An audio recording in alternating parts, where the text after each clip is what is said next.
네, 안녕하십니까. 세인성형외과 황세희 원장입니다. 이번 시간에는 수술 후에 코가 왜 들려지는가, 왜 들창코가 되는가, 그리고 그것이 꼭 구축코와 무슨 관련이 있으며 버선코, 반버선코, 이름이 여러 가지가 있겠습니다만 우리가 생각하는 그 예쁜 코의 모습이 되자면 코끝이 꼭 들리는가, 이 부분에 대해서 말씀드리겠습니다. 많은 분들께서 코가 많이 들려서 이제 오시게 되는데요. 오셔서 하시는 말씀이 구축이 생겼다.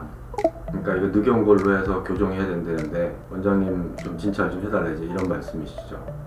근데 대부분에 보면 진짜 구축코는 흔치 않습니다. 코가 많이 들렸다고 구축코인 것도 아니고요. 많이 들리지 않았는데 구축코인 경우도 있습니다.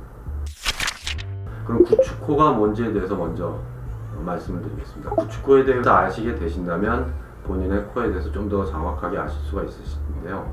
구축코는 코를 덮고 있는 연조직이 단단하게 된 것입니다. 가장 큰 이유로는 염증이 생겼는데 그 염증이 생겼을 때 무조건 인공물질은 빼야 되는데 빼지 않고 그냥 두었을 때, 즉 항생제 치료만으로 치료를 시도했을 때 반복적으로 재발되면서 연조직이 손상돼서 단단하게 된 것이 구축코입니다.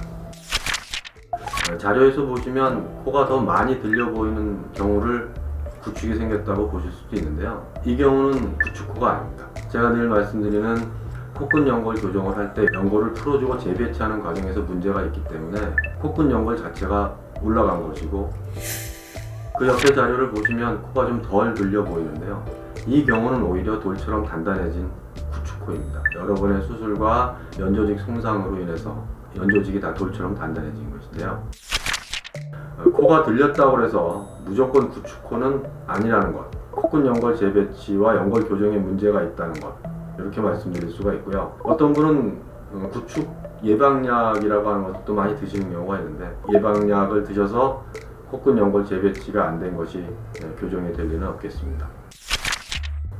그 다음에 또 많이 물어보시는 것이, 원장님 저는 일자코로 해주세요. 그 이유를 잘 물어보면 코끝이 콧등보다 살짝 높은 것이 예쁘다는 것은 모든 분들이 잘 아시는 내용인 것 같습니다. 코끝이 들리니까 나는 그거는 포기하고 그냥 일자코로 해달라, 이렇게 말씀하시는 경우가 있습니다. 콧등보다 코끝이 살짝 높으면서 그 코끝의 위치가 들리지 않으면 코끝은 들리지 않는 것이거든요. 코끝의 위치의 선정이 우선 잘못되어 있고, 그 상태에서 코끝이 높아지니까 자꾸 버선코가 되면 코끝이 들리고, 그러니까 반반버선이라는 말도 나오고, 요새는 또 직반버선이라는 말도 나왔더군요. 버선코, 반버선코, 직반버선코, 반반버선코, 이름이 중요한 게 아니라 콧등보다 코끝이 살짝 높아진 것이 예쁜 코인 것은 맞고, 그렇다고 해서 꼭 코끝이 들리는 건 아니라는 것, 이 부분을 꼭 말씀드리고 싶습니다. 코끝 연골 교정을 어떻게 하는지에 따라서 코끝이 다시 내려가지 않게 할 수도 있고, 코끝이 위로 들리지 않게 할 수도 있으면서, 또 콧등보다 코끝이 살짝 높은 우리가 머릿속으로 생각하는 그 아름다운 코를 만들 수가 있습니다. 지금까지 세인성형외과 황세희 원장이었습니다.